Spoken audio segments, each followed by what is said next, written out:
Hey guys, and welcome back to the Fans Perspective. And in today's video, I'm going to be ranking every single Premier League club's home kit for the upcoming 2023-24 campaign.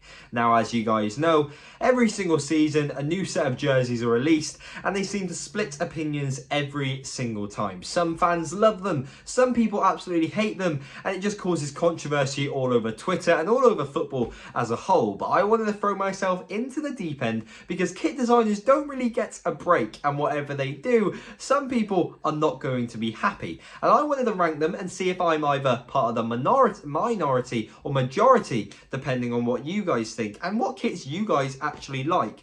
Just before we do get into this video though, I do want to quickly say thank you guys so much for the support on the channel recently. I've just come back from a little break away, but the channel has been going absolutely crazy. I think it's something like 750,000 views and over 900 subscribers in the last month alone. I said I wanted to hit 5k before I got to uni, and we hit it. We're on 5,200 subs now. We're on track to get closer to 6,000 or even 7,000 before I'm back in London.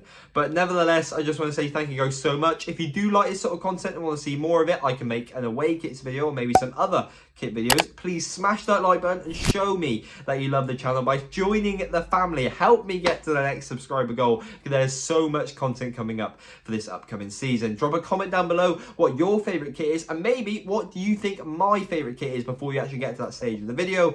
And yeah, let's get into it. In 20th place, I've got the only kit which has not actually been officially released yet, but I've seen plenty of leaks, so I'm going to this to be legitimate. It's Wolverhampton Wanderers. I'm a big fan of the collar personally, and the sponsor, as football shirts go, fits very well with their colour scheme, but it's just a very bland shirt. A very awkward one as well, considering Castor shirts are usually some of the best in the league, and Wolves' shirt last season was pretty decent. I understand you can't go too adventurous with a home shirt, but I think they've just been so basic with this one. In 19th place, this hurts me to say, we've got a Castor shirt once again. It's Aston Villa. Now, obviously, I can't really blame the kit for the change in badge, but I know a lot of Aston Villa fans are not a fan of this new badge, and they much preferred the other badge that was in the voting.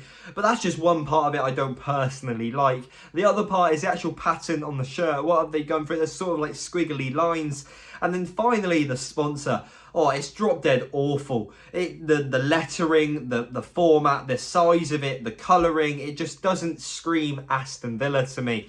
And yeah, that's why it's in 19th. In 18th place, we've got people which I swear are scamming a living, and it's only not bottom because, in all fairness, just as the sponsor and the actual colour scheme of the club, it looks like a pretty clean shirt. That's right, Tottenham Hotspur. They release the same football shirt every single season for a home shirt. Yes, like I said earlier, you can't go too adventurous with it, but come on. It seems like they've copy and pasted the same design and just changed a little bit of the colouring on the sleeves, or maybe a new collar this year. Come on, guys. From one club to their rival now in 17th place, I've gone with West Ham United. Now, for me, a few things are wrong with this shirt. Now, obviously, they'll be forever blowing bubbles, especially on this new shirt. Well, Declan Rice definitely will not be, but that's beyond the point. Their sponsor, it screams West Ham. Umbro screams West Ham. And they do actually get a bonus point for creativity just because they've tried a new design and actually put bubbles on the shirt. It's something which is only related to West Ham, and it makes it a lot more unique. But the one thing that slams it all the way down the table for me is those sleeves. They cut off at such an awkward point, and I couldn't put it any higher just because of that alone. In 16th place, I've gone for Sheffield United. Now, once again, similar to West Ham, they get a bonus point for creativity and trying to be different. But I don't know, it just looks so much like a League One kit, and I can't really explain it. Now, the collar and the sleeves, just that little trim, the black and white, looks really decent. But, oh, come on, the lines, the strips are too thick. Like, I don't like the fact the badge and the kit manufacturer are like hogging a strip. And then the centre of it, I don't know how to explain it. It's just too empty, and it seems more like narrow and streamlined. Like, it'll probably grow on me, and when I first saw it I didn't mind it, but the more I keep looking at it, I don't know, it just looks so much like a League One kit, and I can't explain it. In 15th place, I've gone with Liverpool. Now, when I first saw this kit, I thought it was an absolute groundbreaker. I thought it looked so fresh, so clean, and it would have been right up there for me. But the more kits that have got released and the more I look at it, especially this photo with Darwin Núñez, it just looks so basic, and I feel like I've seen this shirt so many times over the years, granted with a few slight subtle changes. And yes, it's not near the bottom just because I think red and white works really well together. It's clean, it transfers well, and I like the fact that the sponsor and obviously on the sleeves as well, that goes really well. But I don't know, I just think it's just a little too basic to go any higher on the list for me. Just above them, I put Brentford, and I think Umbro have done themselves proud here. And I do feel a little bit bad putting it this low on the list, but you'll find out in just a second. I do like how the actual Umbro stitching is in contrast to the red and the white with the black, so that stands out. But like I said, the reason why it's this low is because of the sponsor. Yes, I like the fact that it's black, and also the fact that the actual shirt really does fade into black at the bottom. But I just do think that the actual sponsor itself does ruin it, and I think it stands out and it's not really something you want to see on a football shirt. That being said, I do feel like the actual strips going down the shirt are just the right thickness. I think this is something that Sheffield should have aimed for. They're not too thick, they're not too thin, and they're just right. And for me, I don't know about you guys, this shirt screams Brentford, and that's exactly what you want a home shirt to do. In 13th place, I've got Burnley. Now, when I first saw this, I'll be honest, I just thought it was a B-Tech old Aston Villa shirt, and I was like, oh, this could be a near bottom contender. But the more I see it, it's so Brexit Burnley, it's unreal. It's the old generation's kit with a new generation of talent. And it'll be interesting to see how they do this season, because I like how the actual sleeves and the collar are contrasting, they're opposite. And I just really like the fact that they've gone back with the old shorts. And I just really think it's a very clean kit. Two things. The sponsor, for me, is a little bit too big. And yes, it doesn't really stand out, which is a good thing, but I'm not a fan. And also the sleeves, similar to West Ham, nah. In 12th place, I've got Luton Town. Now, I've been waiting so long for this shirt to be released so I can actually make this video. And seeing it first time today, I love it. Now, the white strip going down the side, it's something that you don't really see, or I haven't personally seen it in a very long time. And in my personal opinion, oh my God, the sponsor is beautiful. It makes the shirt. I think that Umbro have done themselves really proud here once again. But, you know, I just can't put it that high because even though I love their colour scheme, I understand it's a very difficult colour scheme to work with and also to get people to buy into. Just missing out on a spot in the top 10, I've got Everton. Now, I really like this shirt. It's got a button, it's got a collar, and also on the collar and the sleeves matching, they've got a little bit of Goodison Park, which I think is a really fitting touch. I like the fact that they've got the arrows on the sleeves, and it also just gives me flashback to the Kevin Mirallas days, and those were the really good days at Everton, so they've definitely done something right here. In 10th place, we have a team which actually won my list last season because I absolutely loved it. We have Manchester City. Now, this is definitely a downgrade on last season. I'm not going to lie. I really do love centralised badges. And I just like the fact that they added some additional colours last season. But this season, they've gone back to basics. They've sticked with the blue and the white. For me, the collar absolutely makes this shirt. Just a little bit of pattern, but mainly predominantly white is amazing. And they've also got the perfect mix with this shirt. They've tried something different. They've tried something new, whilst also, and most importantly, sticking to what they and the fans know and love. In 9th place, I've got Brighton and Hove Albion. As you can see, it's a new dawn. They're on new adventures. That is right. They're going on a European trip next season, so their kit has to be amazing. And I can say so many nice things about this kit, but I'm going to stick to just 3. The curvature on the collar looks beautiful. I do like the fact that the strip down the middle meeting with the collar splits the colours into the stripes. And also something which works amazingly, especially with such a good sponsor, American Express. It's got a gap between the lines. Beautiful. Just above them, ironically, we have Crystal Palace. Now, they've stuck to their roots, but not in the terms of kit design. No. They've chucked the stripes completely out the water, and they've integrated an actual Palace pattern. They've split the kit down the middle with just a slim stripe of white, but there's probably 2 things that let this shirt down for me.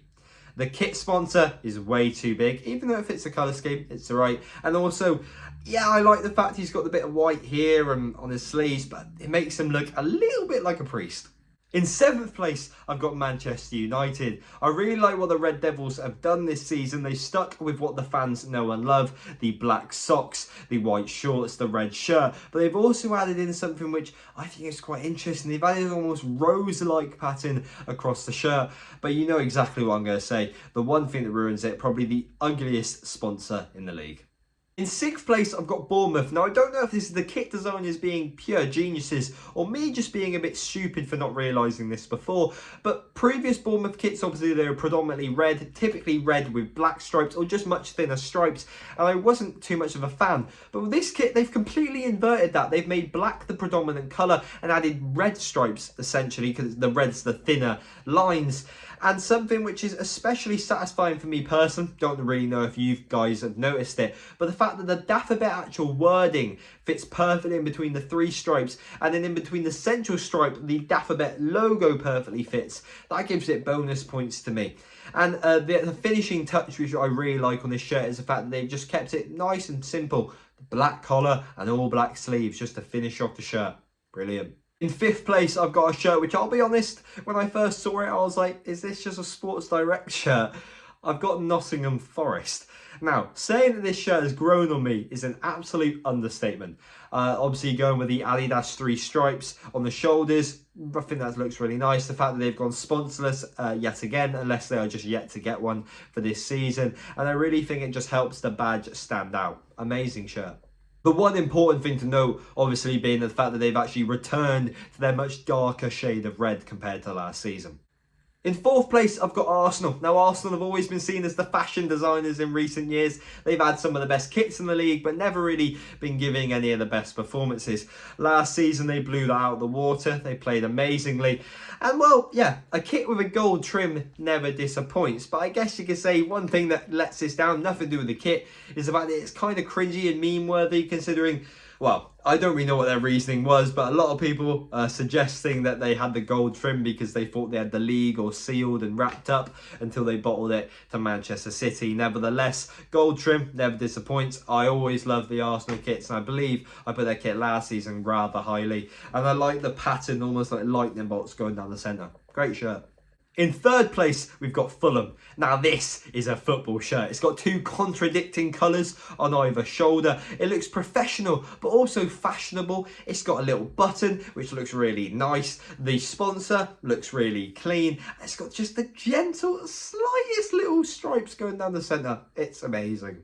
In 2nd place, hallelujah, Chelsea Football Club have finally released a good shirt. There's been years of deadwood. They've gone back to the 90s. They've introduced the gold trim. I really like the white bits on the side and the back of the shirt. And at the minute, with no sponsor, I'd rather it be without a sponsor. It looks like such a nice shirt, and I just hope that any sponsor that gets added to it doesn't ruin it, because the gold trim especially, it's almost like pearlescence. It looks amazing. And finally, claiming that gold medal, you know who it is. The team that managed to grab themselves a Champions League spot last season. We've got Newcastle United. And look at Tonali looking like a prime Andrea Pirlo in that shirt.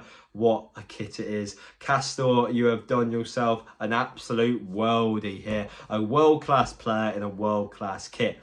Mate, if you're asking me, no idea what the hell that sponsor is, but it fits Newcastle to a T. It's beautiful. And another thing, which as you guys seen very, very consistently in this video, I love a shirt which has got a matching collar to its sleeves, and it does that. Shows the colour scheme. And I'm going to say it one last time, it screams Newcastle. And that is it, guys. I really hope you guys did enjoy the video. And if you did, please can you smash that like button. Drop a comment down below what your favourite kit is and least favourite kit in the league. And I'll try and reply to absolutely every single one of them.